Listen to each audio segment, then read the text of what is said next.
Fala galera, tudo bem? Bom, dois assuntos rapidinhos, tá? Primeiro, essa questão da potencial candidatura do Pacheco, tá? Bom, surgiu aí a informação de que a terceira via poderia ser composta pelo Pacheco, né? Isso seria uma movimentação, uma articulação do Kassab, do PSD, e existiu esse rumor, né? Bom, vamos lá. Para mim, é aquilo que eu venho falando. Isso não passa de um balão de ensaio. O que é um balão de ensaio? Balão de ensaio é justamente uma tentativa de ver se isso cola ou não cola, tá? Então surgiu esse nome, eles vão ficar de olho se tem aderência ou se não tem aderência, e se realmente se mostrar viável, aí vai para frente, tá? Um ponto importante aí é o seguinte, tem rumores aí de que o Pacheco vai sair do DEM e vai pro PSD, tá? Isso é verdade? Pode ser, tá? Porque deve sim existir uma movimentação de parlamentares entre os dois partidos. Por que isso? Porque o PSD era da base, né? Só que era rachado, ou seja, composto por parlamentares que eram da base e parlamentares que não eram da base, né? Mas eles se colocavam como partido de base, e o DEM o contrário, se colocava como partido não da base, mas também rachado, né? Com parlamentares que eram da base e não eram. O que pode ser que aconteça, e esse movimento ele é bem comum, inclusive antes de eleições, pode ser que haja uma migração aí recíproca, tá? Para que realmente fique claro que o PSD não é da base, e consequentemente com parlamentares que não são da base, e o DEM com parlamentares da base, né, e compondo a base, como por exemplo o Marcos Rogério e tudo mais, né? Pode ser que isso aconteça, tá? Então essa movimentação ela realmente está sendo esperada, tá? Agora, qual que é o grande ponto da questão do Pacheco em si? Eu acho muito difícil que ele saia, tá? Por que isso? Porque o Pacheco, em primeiro lugar, é porque ele é uma figura completamente desconhecida, né?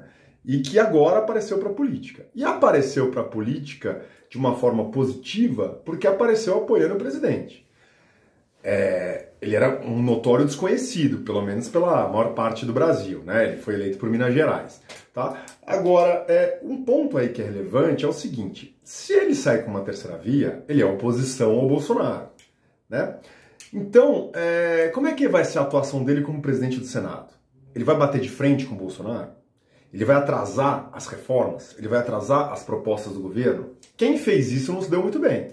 Vide Maia. O Rodrigo Maia já foi o político mais importante do Brasil. Hoje o Maia sequer tem voto para se reeleger para deputado, né? Então, Alcolumbre, Maia foram direto para o ostracismo justamente pelo fato de atrasarem o governo. É isso que o Rodrigo Pacheco vai fazer? Porque se fizer, me parece ser um suicídio político, tá? Agora, por outro lado, né, se ele ajudar o governo, ou pelo menos se ele for isento e tocar as coisas, o que isso vai acontecer?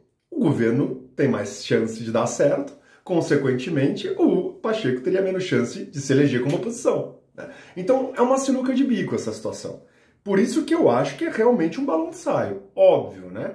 Que se tiver uma aderência, se tiver uma aceitação, aí são outros 500 e aí talvez parta para esse caminho. Mas me parece que não é muito difícil, tá, disso acontecer. Até porque o Pacheco, na verdade, ele acabou de ser eleito como presidente do Senado, então se ele for um pouco esperto, ele vai aproveitar esse mandato para fazer o nome dele, né?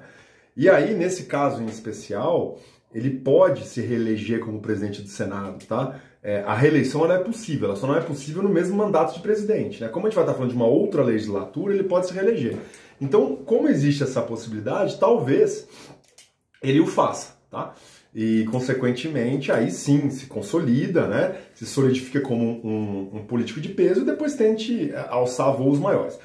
O que pode estar acontecendo também é justamente ele estar valorizando o passe dele, né? Então ele se coloca aí como um candidato viável, de repente tem alguma certa aderência e valoriza o passe dele para uma negociação com o Planalto, né?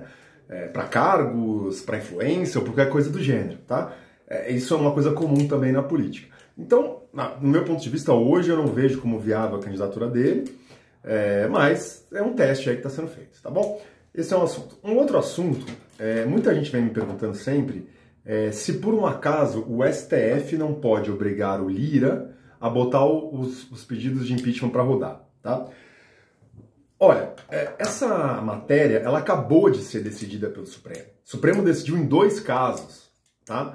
E decidiu que não pode, tá? Que o Supremo não pode interferir nesse ato privativo do presidente da Câmara e privativo do presidente do Senado, tá? na questão do privativo do presidente da Câmara, foi aquele caso que a Carmen Lúcia deu 5 dias para o Lira se manifestar sobre pedido de impeachment. As pessoas não sabem, mas o que foi aqueles 5 dias? Na verdade, foi uma ação, salvo engano, do PDT, pedindo para o Lira dar andamento. A Carmen Lúcia negou essa ação. O partido recorreu, e quando recorre, automaticamente o juiz tem que dar ciência para outra parte para ela se manifestar. Então a notícia foi, Carmen Lúcia pede para a Lira se manifestar, mas na verdade era um recurso. Era responder a um recurso da outra parte, porque a Carmen Lúcia não tinha dado a ordem para analisar. Né? Então isso mostra que provavelmente o Supremo não vai entender que pode dar essa ordem. Tá? Tanto é verdade que se der a ordem para que o Lira analise, automaticamente o Pacheco vai ter que analisar os processos de impeachment dos ministros do STF. E tem 3 ministros que são objetos de impeachment. Alexandre de Moraes, Toffoli e Fachin. Tá? Então não dá para você... O 2 pesos, 2 medidas, ele sempre é utilizado, mas não nesse caso, que são casos idênticos. Se ele decidir de uma forma de um lado, vai ter que decidir do outro. Porque se decidisse de uma forma de um lado e não decidir do outro, aí sim está caracterizado o golpe total. E de novo, vou repetir pela 1000ª vez. Se tiver golpe, vai ter forças armadas na rua, tá? Então, isso não vai existir, né? Então, me parece que esse risco ele é mínimo, se não zerado, tá bom? É isso, valeu, abraço.